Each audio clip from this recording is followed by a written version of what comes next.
Hello बच्चों, और सब मजे में। फिर से मैं आपके सामने एक और प्रॉब्लम का सॉल्यूशन लेके आया हूँ। क्लास 9th का चैप्टर 7 एक्सरसाइज 7.1 क्वेश्चन नंबर 8। ये डायग्राम से आप देख लोगे, ये रहा क्वेश्चन नंबर 8 एक्सरसाइज 7.1 है, क्लास 9th का है। और इस एक क्वेश्चन के अंदर 4 क्वेश्चन पूछे गए हैं और इम्पोर्टेंट क्वेश्चन है एग्जाम के पॉइंट ऑफ व्यू से। तो करते हैं start. Welcome to MG plus. और यहाँ पर आप लोगों को पूरा देख रखा है। सॉल्यूशन मैंने इसलिए लिखा पहले से ताकि तो को टाइम कम लगे, क्योंकि आधा ध्यान बोर्ड पर रहता है, आधा माइक पर, तो थोड़ा टाइम ज्यादा कंज्यूम हो जाता है अपना। यहाँ पे देखना अच्छे से आपको समझ में आएगा। ये अपना डायग्राम है।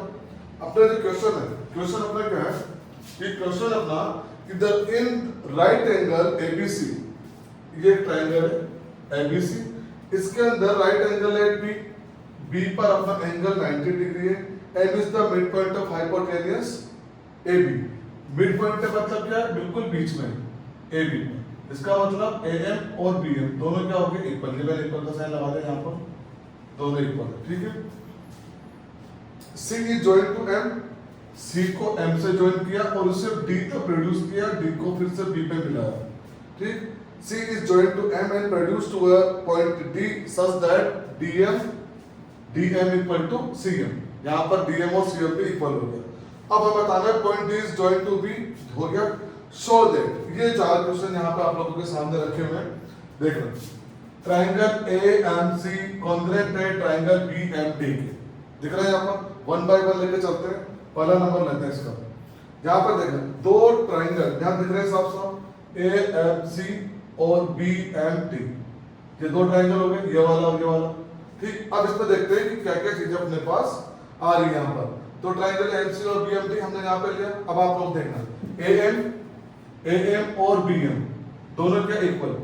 अब बात ये आती है, कई बच्चे यहाँ कंफ्यूज हो जाता है, सर इनका पता कैसे चलेगा? तो हमें ये देखना है कि जो ट्रायंगल हमने दिया है, जो ट्रायंगल हमने लिया है, उन दोनों ही ट्रायंगल में कोरस्पोंडिंग पार्ट इक्वल होने चाहिए। तभी देखो यहाँ पर दो AM जो है वो किसके इक्वल है? BM के। AM इक्वल BM के इक्वल, साफ साफ दे रखा था, क्योंकि M जो क्या था वो AB का मिड पॉइंट था। मिड पॉइंट है तो इसका मतलब दोनों इक्वल। जो CM था, क्वेश्चन में ही साफ साफ गिवन है कि DM इक्वल टू कितना आ रहा है? CM, तो ये दोनों गिवन। अब यहाँ पर थर्ड क्या लेंगे? तो इस कंफ्यूजन को दूर करते हैं। अब देखो यहाँ पर ट्राइंगल में 3 साइड होती है, 2 साइड हम ऑलरेडी ले चुके हैं। एंगल के बारे में हमारे पास कोई इंफॉर्मेशन नहीं है इक्वल का, तो लेकिन यहाँ पर हमें एक एंगल दिख रहा है, ये वाला एंगल। कौन सा एंगल होता है ये? Vertical opposite angle intersect two lines. तो वर्टिकल अपोजिट एंगल से यहाँ पर एंगल AMC, ये रहा AMC, ये वाला एंगल, और कौन सा है? DMB, ये वाला एंगल। ये दोनों एंगल कौन से हो गए? Vertical opposite angle. अब यहाँ पर जो अपना रूल लगा वो कौन सा लगा? S। कैसे?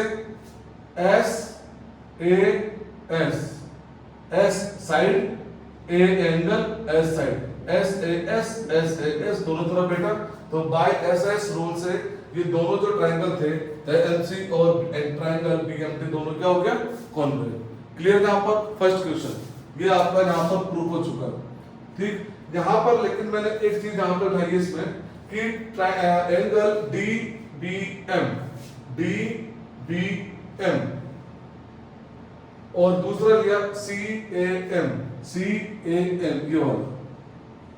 इसको क्या दिया? CPCT क्या है? Corresponding part of congruent triangle. इसके कोरेस्पोंडिंग पार्ट एक जैसे, यहां पर लिया ये दोनों यहाँ पर। अब एक बात मैं आपको बता दूं कि हम पहले भी कर चुके हैं। मान लो ये 2 लाइन है, अब इसके बारे में कोई इंफॉर्मेशन नहीं, 2 लाइन है और ये जो एंगल है ये भी एंगल X है और ये भी एंगल X है। दोनों एंगल अगर इक्वल है, ये वाले, तो इसका मतलब ये दोनों जो लाइन है इसके बारे में क्या बोल सकते हैं? ये दोनों लाइन कौन सी होगी? पैरेलल। अगर interior angle, alternate interior angle equal है तो हम दोनों लाइंस को क्या बोल सकते हैं? वो दोनों लाइन पैरेलल है, ठीक है। तो यहाँ मैंने देखो नेक्स्ट स्टेप में कि अपना जो सेकंड वाला क्वेश्चन था वो क्या आ रहा है कि DBC is a right angle. DBC ये पूरा, एक तो राइट एंगल ऑलरेडी दे रखा है, दूसरा हमें राइट एंगल फाइंड करना है। तो ये जो है DBC क्या हुआ? राइट एंगल होगा।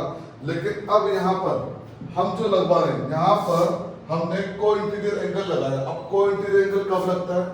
ये दो लाइन पर लगता है ये वाला एंगल, लेकिन इन दोनों एंगल का सम कितना 180 डिग्री। लेकिन वो कब? दोनों एंगल का सम 180 डिग्री होता है, लेकिन वो कब होता है? जब दोनों लाइंस क्या होती है? पैरेलल। इसीलिए पहले हमने इन दोनों लाइंस को क्या लिया? पैरेलल। AC parallel BD। अब ये दोनों लाइन भी पैरेलल क्यों हुई? क्योंकि इसे interior angle, alternate interior angle equal थे, इसीलिए ये पैरेलल हुई। अब जो दो लाइन पैरेलल हुई इसीलिए उनका को इंटीरियर एंगल का सम 180 आया। ध्यान रखना, मैंने क्या बोला? AC और BD पैरेलल क्यों हुई? क्योंकि इनके अल्टरनेट इंटीरियर एंगल इक्वल थे, इसलिए दोनों लाइन क्या हुई? पैरेलल। और जब पैरेलल लाइन का को इंटीरियर एंगल हम फाइंड करते हैं तो वो 180 क्यों होता है? क्योंकि वो दोनों लाइन क्या होती है? पैरेलल, तभी होगा। तो AC पैरेलल BD मैंने यहाँ लिख दिया फ्रॉम इक्वेशन 1 इसी से, क्योंकि दोनों यहाँ पर क्या था? ये कॉन्ग्रुएंट था। अब यहाँ पर ACB एंगल C ऑलरेडी अपने पास गिवन था 90 डिग्री। क्लियर? तो दोनों एंगल का सम कितना? 180 को इंटीरियर एंगल, क्योंकि दोनों लाइन पैरेलल थी। ये 90 हो गया, 90 को ट्रांसफर किया, 180 माइनस 90 90। राइट एंगल प्रूफ करना था। राइट एंगल मींस क्या होता है? 90 डिग्री। सेकंड वाला अपना प्रूफ। थर्ड वाला देखो, ट्रायंगल DBC कॉन्ग्रुएंट प्रूफ कर रहा है मैं ACB के, तो DBC देखो कौन सा होगा? अब यही जो राइट एंगल लिया वही देखो, DBC ये पूरा DBC और दूसरा वाला ACB। ठीक है, बात समझ आ रही है? DBC ACB। अब इसमें उस राइट एंगल का भी यूज हो रहा है। देखो, जो पहला क्वेश्चन था वो दूसरे में काम आया, तो दूसरा था वो तीसरे में काम आया। यहाँ पर ये जो दो ट्रायंगल कॉन्ग्रुएंस प्रूव करने थे, उन्हीं दोनों ट्रायंगल को हमने ले लिया। कौन कौन सा? DBC और ट्रायंगल ACB। अब यहाँ देखो, DB इक्वल टू AC, ये रहा DB equal to AC। First वाले क्वेश्चन में याद करो, ये रहा AC, ये रहा DB।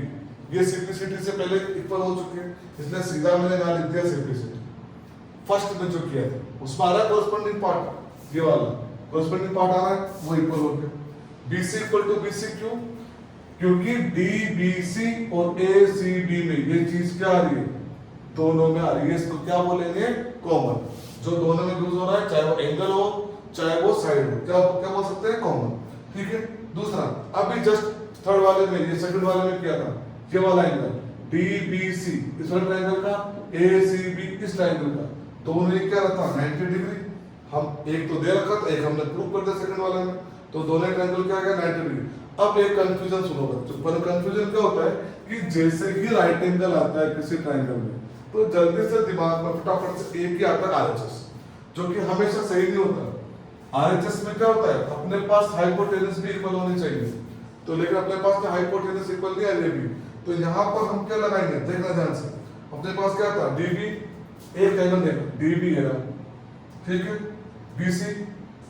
BC है, और इन दोनों के बीच का एंगल, तो S side, A angle, S side angle side, इस तरफ से। दूसरी तरफ से देखते हैं, ये AC equal C angle 90 degree, BC है साइड एंगल साइड बन रहा है। तो यहाँ पर हमने इसमें भी वही रूल लगाया, बाय SAS कॉन्ग्रुएंस रूल।